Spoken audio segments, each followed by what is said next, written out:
ఆంధ్రప్రదేశ్ శాసన మండలిలో నిన్న జరిగినటువంటి వ్యవహారం ఒక్కసారిగా అందరికీలో చర్చనీయాంశంగా మారింది. ముఖ్యంగా మండలి చైర్మన్ మోషన్ రాజును పట్టుకుని మంత్రి హోదాలో సీనియర్ పొలిటీషియన్ అయ్యుండి కూడా అచ్చెన్నాయుడు చేసినటువంటి వ్యాఖ్యలు, ముఖ్యంగా మీరు క్రిస్టియన్, మీ నాయకుడు క్రిస్టియన్ అంటూ చేసినటువంటి వ్యాఖ్యలు ఎంతవరకు సమంజసం అనే ఒక చర్చ ఇప్పుడు నడుస్తోంది. సో ఈ క్రమంలో మనతో మాట్లాడేందుకు యూకే నుంచి జాయిన్ అవుతున్నారు వైఎస్ఆర్ కాంగ్రెస్ పార్టీ ఎన్ఆర్ఐ విభాగం జనరల్ సెక్రటరీ ప్రదీప్ రెడ్డి గారు. నమస్తే సార్, బాగున్నారా? నమస్తే రెహమాన్ గారు, ప్రజా చైతన్యం ప్రేక్షకులకి నమస్కారాలు. రైట్ సార్, నేను చూశారు కదా మండలిలో జరిగినటువంటి చర్చ, ముఖ్యంగా మండలి చైర్మన్ మోషన్ రాజును పట్టుకుని అచ్చెన్నాయుడు చేసినటువంటి వ్యాఖ్యలు. ఆ తర్వాత మోషన్ రాజు నేను క్రిస్టియన్ కాదు హిందువు అని చెప్పినప్పుడు కూడా మీరు క్రిస్టియన్ కాదా హిందువా, నేను క్రిస్టియన్ అనుకున్నాను అంటే అక్కడ ఏంటి సెన్స్, ఏం సెన్స్ చెప్పాలనుకున్నారు? ఒకవేళ క్రిస్టియన్, ఒకవేళ మోషన్ రాజు ఈయన చెప్పినట్టు క్రిస్టియన్ అయి ఉంటే ఆయన చేసిన వ్యాఖ్యలకు ఆయన కట్టుబడి ఉంటారనే అర్థం చేసుకోవాలా ఏంటన్నా? నేను నిన్న ఆ దృశ్యం చూసిన వెంటనే మన సోషల్ మీడియాలో నేను పెట్టిన పోస్ట్ రెహమాన్ గారు, ఇది చీకటి రోజు అని పెట్టాను.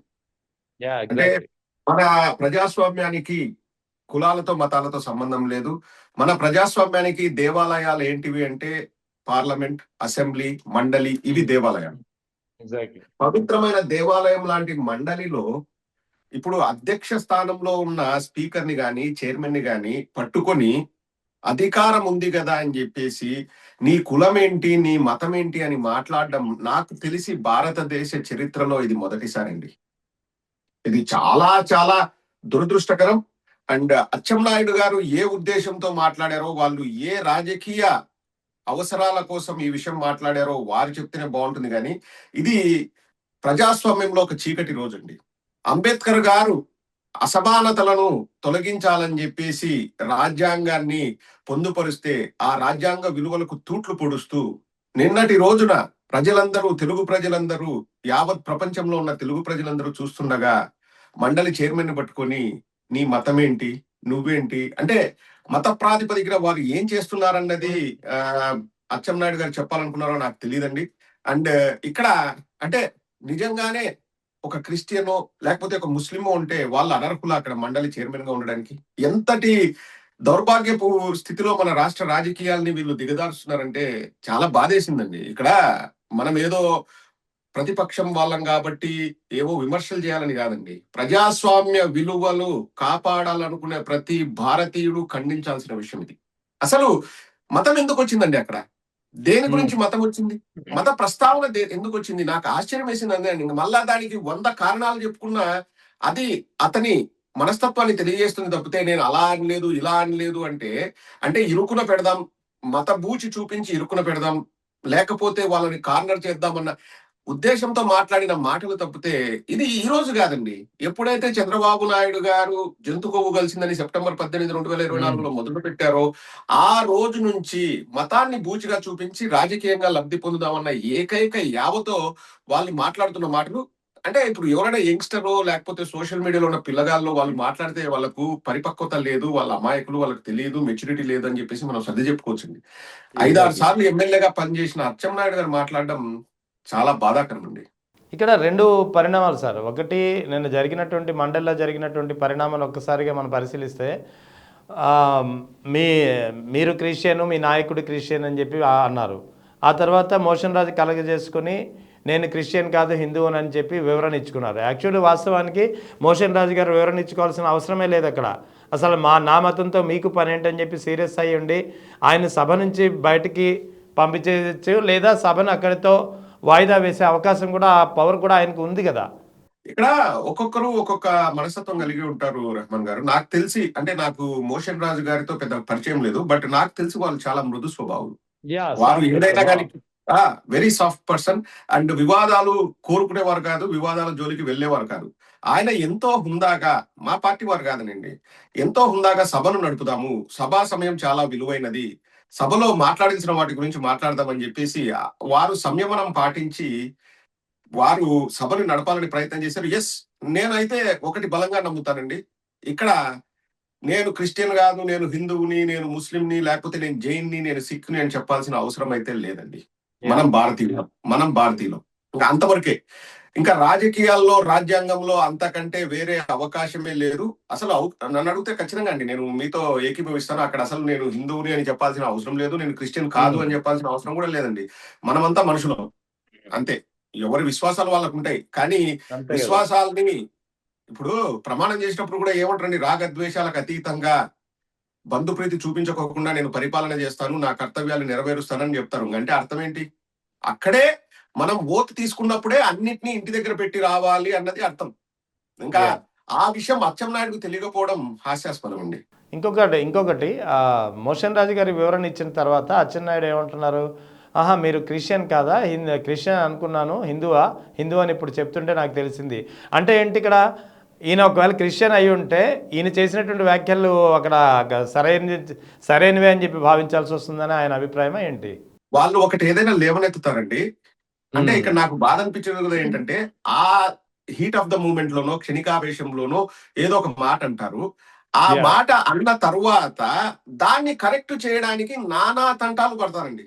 ఇది ఈ రోజు చేసింది కాదు, ఎన్నో సంవత్సరాలుగా వాళ్ళు అదే. తర్వాత ఏమంటారు, ఆంధ్ర రాష్ట్ర ప్రజలందరూ కూడా అచ్చెన్నాయుడు అడిగింది కరెక్ట్ అని చెప్పే ప్రయత్నం చేస్తారు. వాళ్ళ వాళ్ళ ఐడియాలజీ అదండి. వాళ్ళు ఇప్పుడు ఏదైనా ఒక తప్పు మాట అంటారు. ఇప్పుడు సింపుల్ ఎగ్జాంపుల్ చెప్తానండి. నారా లోకేష్ గారు ఇదే మండలి సాక్షిగా ఒక మాట అన్నారు, ఏ తల్లిని అవమానించినా నేను క్షమించే సమస్య లేదు, మీరు తీసుకురండి అంటే అందరూ ఓహో ఈయన నిజంగా ఆడవారిని అంత గౌరవిస్తారు అనుకుంటారు. జూనియర్ ఎన్టీఆర్ గారి తల్లిని అనంతపురం ఎమ్మెల్యే డైరెక్ట్ గా తిట్టి ఫోన్ లో తిడితే ఆ ఫోన్ ఆ పక్క మాట్లాడిన వ్యక్తి కూడా బయటకు వచ్చి పబ్లిక్ లో చెప్పాడు, నాతోనే మాట్లాడాడు, ఏ కాదు అని. ఏం చర్యలు తీసుకున్నారండి? అవును. పొంగల్పూడి అనిత గారు మాట్లాడతారు, ఎవరికైనా ఆడవాళ్ళకి ఏమైనా జరిగితే మేము తట్టుకోము, లేకపోతే ఇది రండి తీసుకురండి అది అని చెప్తాం. మేము సాక్ష్యాలతో వారికి ఇదిగో అమ్మా ఇలా జరిగింది కదా అంటే దాని తర్వాత మళ్ళా రెస్పాన్స్ ఉండదు. వాళ్ళది నైజం అదే అండి. ఏదైనా కానీ ఇప్పుడు వాళ్ళు మాట్లాడిన మాటలు కరెక్ట్ కాకపోయినా అవి కరెక్ట్ అని ప్రజలకు రుద్దాలనే ప్రయత్నం చేస్తారు. అంటే ఇప్పుడు మోషన్ రాజు గారు హిందూ అయితే ఏంది, క్రిస్టియన్ అయితే ఏందండి? ఒక భారతీయుడిగా నేను అడుగుతున్నాను, రాజ్యాంగం పైన గౌరవం ఉన్న వ్యక్తిగా నేను అడుగుతున్నాను, అంబేద్కర్ గారు రచించిన రాజ్యాంగం అందరికీ సమానంగా ఉండాలనే ఉద్దేశంతో నేను అడుగుతున్నాను. క్రిస్టియన్ అయితే ఏంటి, ముస్లిం అయితే ఏంటి, హిందూ అయితే ఏంటి? అసలు ఆ ప్రస్తావన ఎందుకు వచ్చింది? చాలా చాలా దౌర్భాగ్యం అండి.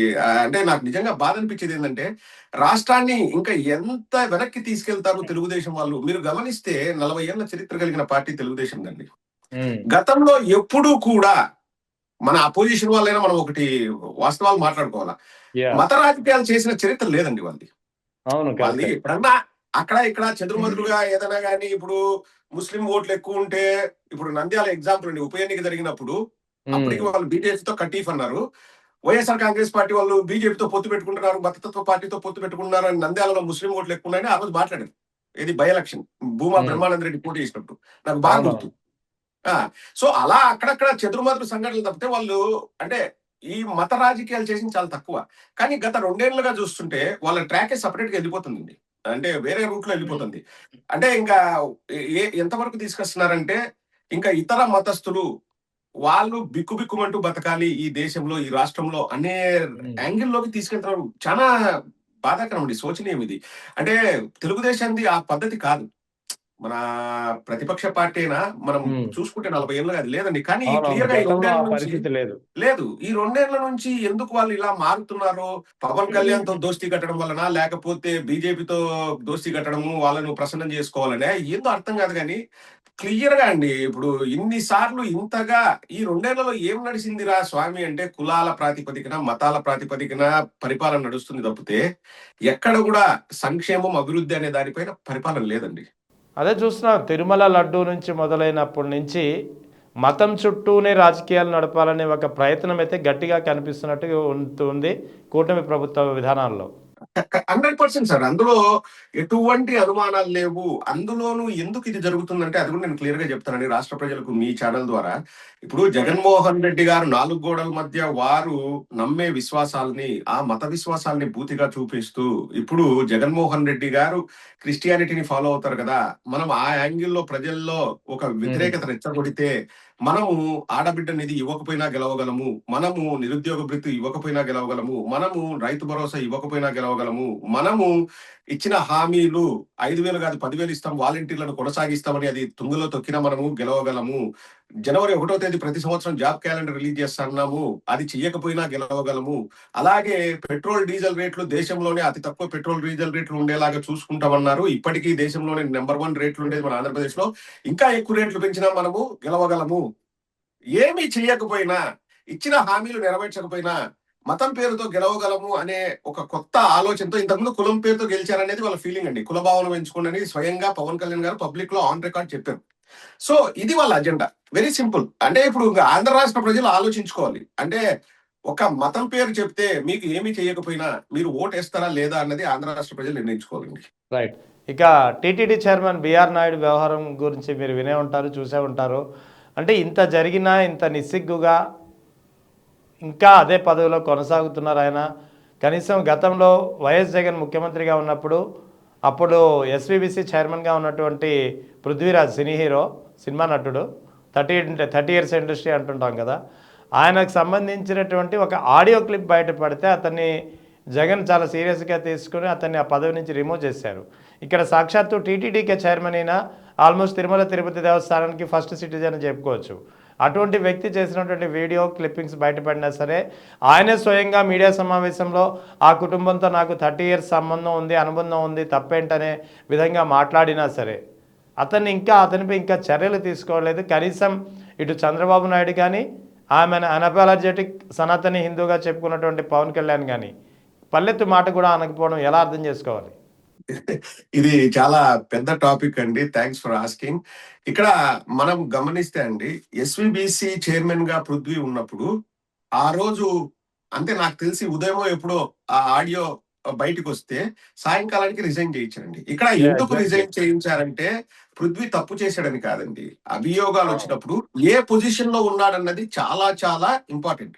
వెరీ సెన్సిటివ్ మ్యాటర్ అండి. Very sensitive matter. ఇప్పుడు అటువంటి మనస్తత్వం కలిగిన వ్యక్తి ఎస్విబిసి చైర్మన్ గా ఉంటే దాని పవిత్రతకు భంగం కలుగుతుందన్న ఉద్దేశంతోనే మేము ఎక్కడ కూడా పృథ్వీ చెడ్డవాడని లేదు. పృథ్వీని చెడ్డవాడని ఏకి పారేసింది టీడీపీ వాళ్ళు, జనసేన వాళ్ళు. వాళ్ళే బయటపెట్టింది. మామూలుగా కాదు, వరుస కథనాలు. రొమాంటిక్ బత్తాయి అని హెడ్డింగ్ పెట్టేసి ఈ ఆర్తనాదాల మూర్తి అనే వ్యక్తి, సోకాళి మూర్తి అనే వ్యక్తి రాశాడు. రొమాంటిక్ బత్తాయి, కామాంధుడు, ఇటువంటి పదాలు వాడారు. ఏది ఒక ఆడియోలు ఇక్కే. అండ్ అక్కడ పవిత్రతను మేము మైండ్ లో పెట్టుకొని అతన్ని తీసేయడం జరిగిందండి. ఎక్కడ మేము అతన్ని చెడ్డవాడని లేదు. ఆ రోజు వెనకేసుకొచ్చింది మేమే. దౌర్భాగ్యం, దరిద్రం ఏంటంటే ఎవరైతే అతని వీడియో బయట పెట్టి అతన్ని తూలనాడి అతన్ని ట్రోల్ చేసి అతన్ని నానా హింసలు పెట్టారో వాళ్ళ పార్టీలో పోయి చేరాడు మళ్ళీ. అంటే ఇప్పుడు వాళ్ళే సమాధానం చెప్పాలి, ఆ రోజు మీరు చేసింది అబద్ధమా, పృథ్వీ మంచోడు అన్నది. ఆ టాపిక్ పక్కన పెడితే ఇప్పుడు దానికంటే చాలా పెద్ద పోస్ట్ మీరు అన్నట్లు ఫస్ట్ సిటిజన్ అనుకోవచ్చు తిరుమలకి. బికాస్ టీటీడీ పాలక మండలి చైర్మన్ అంటే ఎంతో పవిత్రమైన నాకు తెలిసి భారతదేశంలో అండి తిరుమలకున్న విశిష్టత వేరే ఏ సేక్రెడ్ ప్లేస్ కి లేదంటే అందులో ఎటువంటి ఆశ్చర్యం లేదు. ఎందుకంటే ఆ ప్రాముఖ్యత అటువంటిది. ఇండియాలోనే నెంబర్ 1 పిలిగ్రమ్ సెంటర్ కి పాలక మండలి చైర్మన్ గా ఉన్న వ్యక్తి ఇటువంటి దరిద్రమైన మనస్తత్వం కలిగినాడు అంటే ఇంకా అతన్ని కొనసాగించడం అంటే ఎంత రాజకీయ అవసరాల కోసం వీళ్ళు పాకులాడుతున్నారో అర్థమవుతుందండి. ఇక్కడ ఏదో మొన్న ఒక వీడియో వచ్చిన ఉదంతం గురించి కాదండి నేను ఆశ్చర్యపోయిందంటే, ఆయన మిడ్ నైట్ మసాలా అనే ప్రోగ్రామ్ రన్ చేసేవాడండి వాళ్ళ ఛానల్లో స్టార్టింగ్ లో. అంటే ఏంటి, ఒక న్యూస్ ఛానల్ పెట్టి అందులోనూ ఏది మనకు పేరెంటల్ కంట్రోల్ అది ఉంటదండి ఇండియాలో. అప్పటికి ఇంకా ఆ నాలెడ్జ్ లేదు, ఆ టెక్నాలజీ లేదు. సాయంకాలం 10 గంటలకో 11 గంటలకో నువ్వు అంటే పిల్లల్ని ఏం చేయాలని నువ్వు ఆ మిడ్ నైట్ మసాలా ప్రోగ్రామ్ అని ఒక వార్తా ఛానల్లో రన్ చేసిన వ్యక్తి, అంత దౌర్భాగ్యపు మనస్తత్వం కలిగిన వ్యక్తిని ఎలా టీటీడీ చైర్మన్ చేస్తారండి? అసలు నిజంగా నాకు అతని మీద ఈ రోజు కాదండి ఇంకా చాలా విషయాలు తెలుసు. ఎందుకంటే మనము కొన్ని విషయాలు బయటికి చెప్పకూడదు కాబట్టి చెప్పం. కాబట్టి అతని చాలా నీచమైన మనస్తత్వం అండి. అతని మనస్తత్వం ఎందుకు నేను చెప్పడం కాదు, మొత్తం రాష్ట్ర ప్రజలందరూ చూశారండి. ఎంత ఆరోగెంట్ గా, ఎంత కండకావలంతో మాట్లాడుతుంటే నాకు వ్యాపారాలు ఉన్నాయి, నాకేం అవసరం తిరుపతి చైర్మన్ పదవి, నాకేం అవసరం, నేనేదో దీన్ని ప్రక్షాళన చేద్దాం బాగు చేద్దామని వచ్చిన అంటే అతను లేకపోతే టీటీడీ బతకదనే రేంజ్ లో మాట్లాడుతున్నాడండి. అవును. అండ్ భగవద్గీత మీద దరిద్రమైన కామెంట్స్ చేశాడు. అదే సార్, అది చాలా ఆశ్చర్యంగా ఉంది. భగవద్గీత అలా పడున్నాయి, రోడ్డు అడ్డంగా పడున్నాయని అదేదో నేను కూడా అనకూడదు ఆ మాట, అలా అటువంటి మాటలు కూడా అన్నాడు ఆయన. ఇప్పుడు ఒకటండి, 1,000,000 భగవద్గీత పుస్తకాలను ప్రింట్ చేశారంటే ఎవరికి హిందూ మతం పైన ప్రేమ ఉంది, ఎవరు హిందూ మతాన్ని వ్యాప్తి చేయాలనో లేకపోతే హిందూ మత గొప్పతనాన్ని ప్రపంచానికి తెలియజేయాలనో నెక్స్ట్ జనరేషన్ పిల్లలకి మన పవిత్ర పుస్తకం మీద ఒక అభిప్రాయాన్ని ఏర్పరచాలనో ట్రై చేసింది ఎవరండి? 1,000,000 పుస్తకాలు ప్రింట్ చేసినట. ఇప్పుడు నాకు ఇంకా బూతులు వస్తున్నాయండి. ఎవరైనా కానీ మనిషి జన్మెత్తినోడండి. ఇప్పుడు భగవద్గీతలో మీరో నేనో మార్చేదానికి ఏముండదండి. అవును. ఇప్పుడు ఏ పవిత్ర పుస్తకంలో మార్చేదానికి ఏముండదు. యాజ్ ఇట్ ఈస్ గా ఆ కొత్త ప్రింట్ కొట్టగలం అంతే తప్పితే ఆల్రెడీ శ్రీకృష్ణుడు చెప్పిన దాన్ని మేమే మారుస్తామండి. అవి ఒక చెత్త పుస్తకాలండి. అంటే నీ అపోజిషన్ వాళ్ళు ప్రింట్ చేస్తే పవిత్ర పుస్తకాన్ని కూడా నువ్వు చెత్త పుస్తకం అంటావా? ఎంత దౌర్భాగ్యం అండి. ఇప్పుడు భగవద్గీత అనేది మా హోలీ బుక్. నేను ఇక్కడ కూడా ఇప్పుడు భగవద్గీత పెట్టుకున్నాను. నా దగ్గర భగవద్గీత ఉంది పైన. Right, okay. ఇప్పుడు ఇక్కడ నా దగ్గర భగవద్గీత ఇంగ్లీష్ వర్షన్ ఉంది, తెలుగు వర్షన్ ఉందండి నా దగ్గర. ఏదైనా గానీ భగవద్గీత చెప్పేది అదే. ఇప్పుడు కొత్తగా మనం మార్చేది ఏం లేదు. ఆ బుక్కులు చెత్తగా ఉన్నాయి, ఇంకా 30 లక్షల పుస్తకాలు ఉన్నాయంటే నువ్వు పంచు పుస్తకాలు. ఒకసారి 1,000,000 పుస్తకాలు అన్నాడు, ఒకసారి 50 లక్షల పుస్తకాలు అని అతనే అన్నాడండి. 2 మాటలు మాట్లాడాడు. అవునవును. అందులోనూ క్లారిటీ లేదు. ఒక పక్క ఏమన్నాడు, అది ఏ అన్నాడు.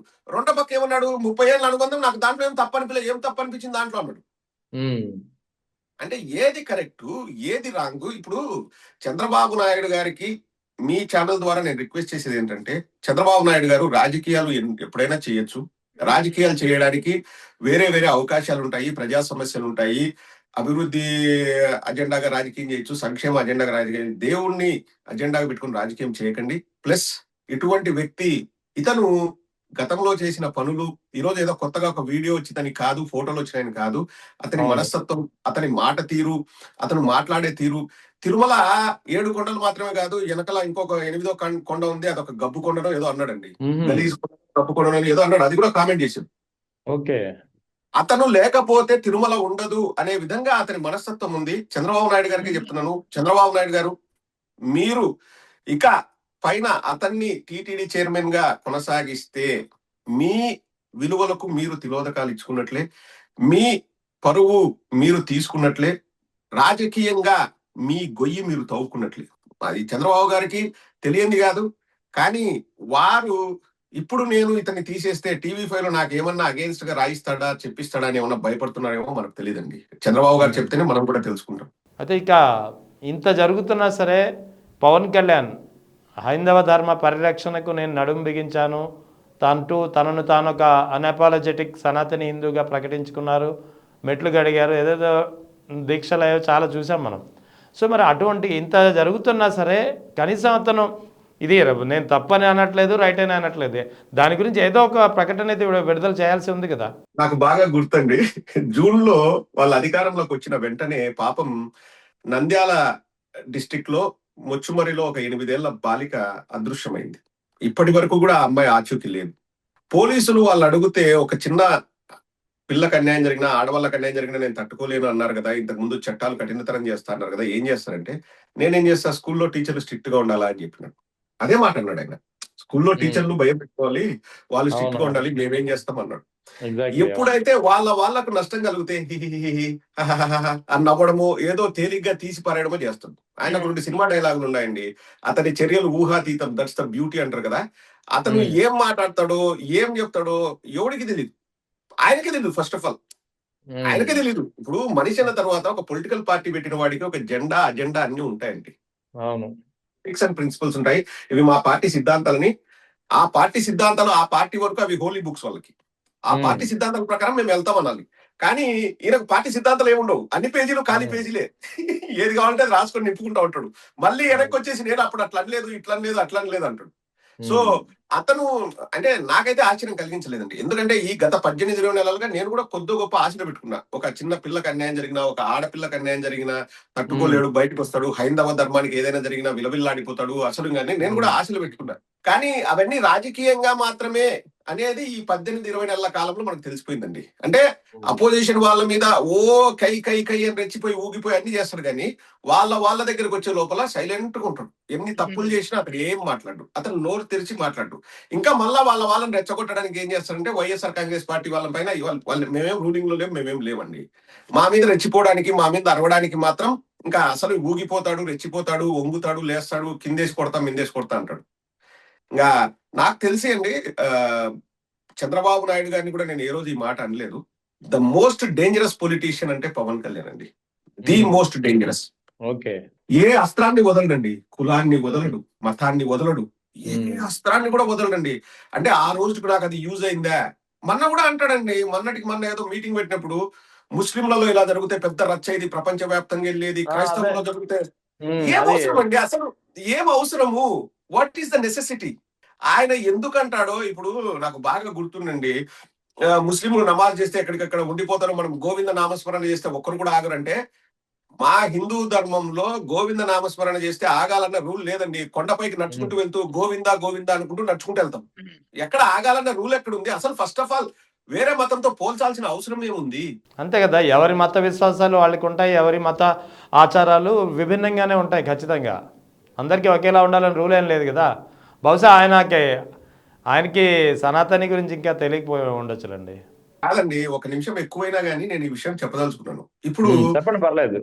మన రాష్ట్రంలో, మన దేశంలో అనుకుంటాం గాని ఎంతగా మత ఆచారాలు, విశ్వాసాలు పెనవేసుకుని పోయినాయంటే ఎవరికి ఓపెన్ చేయడానికి లేకపోతే చీల్చడానికి వాళ్ళకు ఛాన్సే లేదండి. ఇంపాసిబుల్ ఇంపాసిబుల్ ఇంపాసిబుల్ అండి. ఇప్పుడు ఎవడిని అడిగినా కానీ మీ ఫేవరెట్ ఫుడ్ ఎవరంటే నేను చెప్పేది నాన్ వెజిటేరియన్ తినే వాళ్ళలో 99% చెప్పేది బిర్యానీ అంటారు. బిర్యానీ ఎక్కడి నుంచి వచ్చిందండి అంటే వీళ్ళు చెప్పగలరా హిందువులు బిర్యానీలు తినకోకుండా మానేసేయండి అని? ఇప్పుడు నేను చాలా వరకు ఇట్లా చాలా విషయాలు తెలుసుకున్నాండి. హల్వా అనేది కూడా ఇండియన్ పదం కాదు, మిడిల్ ఈస్ట్ నుంచి వచ్చింది. గులాబ్ జామున్ ఇప్పుడు ప్రతి పెళ్లిలో, ప్రతి దీంట్లో వంటకాల్లో గులాబ్ జామున్ కంపల్సరీ ఉంటుంది. అది కూడా ఇండియన్ వంటకం కాదు. ఇలా చెప్పుకుంటూ పోతే అండి మన ఇండియన్ వంటకాలు కూడా వేరే దేశాల్లో తింటారు. ఇప్పుడు చికెన్ టిక్కా అనేది యూకేలో నెంబర్ 1 ఫుడ్ ఏదంటే చికెన్ టిక్కా, లేకపోతే చికెన్ కబాబ్. కబాబ్ అనేది కూడా మళ్ళీ ఇండియన్ ఫుడ్ కాదండి. Kebab is not Indian food. So ఇలా చెప్పుకుంటూ పోతే ప్రతి కల్చర్ ని మనం ఇంబైబ్ చేసుకున్నాం అన్నిట్లో. ఎక్కడ కూడా నువ్వు దాన్ని సపరేట్ చేసే ఆస్కారమే లేదండి. అలాంటి పరిస్థితిలో మనం ఉన్నప్పుడు మళ్ళా నేను కులాల ప్రాతిపదికన చిచ్చు పెడతా, మతాల ప్రాతిపదికన విడగొడతా. ఇప్పుడు చాలా మంది మాట్లాడుతుంటారండి, ఇది రాజకీయాల్లో హిందుత్వం అనో లేకపోతే ఇంకొక రిలీజన్ అనో. వాళ్ళు ఎన్ని రోజులు వాళ్ళు ఓన్లీ మన ఇండియన్ వంటకాలే తింటారండి. వాడు ఒక్కడు కూడా ఫాలో కాడు. వాడు అట్లా రాజకీయాల్ని మతాలతో రాజకీయాల్ని ముడిపెట్టి మాట్లాడేవాడు. వాడు ఒక రాజకీయ నిరుద్యోగి, వాడికి ఒక రాజకీయ వెధవ. వాడికి వేరే పని లేదు కాబట్టి దీన్ని అజెండాగా ఎత్తుకుంటాడు. కానీ వాడు చేసే పనులన్నీ ఎట్లుంటాయి? వాడు తినే తిండి కానీ అన్ని కానీ వాడు ఏం పాటించరు. సేమ్ పవన్ కళ్యాణ్ గారు కూడా అదే అండి. పవన్ కళ్యాణ్ గారు నిజ జీవితంలో ఏది పాటించరు. ఇప్పుడు ఎట్లుందంటే నేను ఇంతకుముందు కూడా ఒక వీడియోలో చెప్పానండి, పవన్ కళ్యాణ్ మాట్లాడిన మాటలు ఎంత హాస్యాస్పదంగా ఉంటాయంటే, గంజాయి పండించేవాడే, గంజాయి ఎవరు వాడకుండా నేను పెద్ద యుద్ధం చేస్తా అన్నట్లు ఉంటదండి. సిగరెట్ మ్యానుఫ్యాక్చర్ చేసేవాడే, సిగరెట్ తాగితే చచ్చిపోతారు రా, నా మాట వినండి రా అని వాడు ఊరు వాడ ప్రచారం చేసేట్టు ఉంటది. నువ్వు నీ నిజ జీవితంలో చేయడానికి దరిద్రాలన్నీ చేసి ఇంకా నీ నిజ జీవితం మాట్లాడితే మళ్ళీ వ్యక్తిగత జీవితం గురించి మాట్లాడేటారు. నేను ఇక్కడ వ్యక్తిగత జీవితం గురించి మాట్లాడండి, వ్యక్తిత్వం గురించి మాట్లాడతా. Your character. నువ్వు అన్ని చేసి మళ్ళా ఈడికొచ్చి నా హిందూ ధర్మం, నా సనాతన ధర్మం నేను ఏంది నువ్వు కాపాడేది సనాతన ధర్మం? నీది నువ్వు చూసుకో. ఏం కాపాడతాడు సనాతన ధర్మం అండి? నువ్వు నిజంగా సనాతన ధర్మం కాపాడేవాడైతే ఏ రోజో బిఆర్ నాయుడు వెళ్ళిపోవాల్సింది. ఇంతవరకు ఇంకా కొనసాగే అర్హత, ఒక్క నిమిషం కూడా కొనసాగే అర్హత లేదండి బిఆర్ నాయుడు. పవన్ కళ్యాణ్ నుంచి ఏమి ఎక్స్పెక్ట్ చేస్తామండి? ఇసుక నుంచి తైలం తీయచ్చు కానీ పవన్ కళ్యాణ్ నుంచి వాళ్ళ పార్టీ వాళ్ళకి సంబంధించిన వాళ్ళ గురించి ఒక మాట కూడా మాట్లాడిన చరిత్ర లేనే లేదు. రైట్. అది. Thank you sir. Thank you అండి.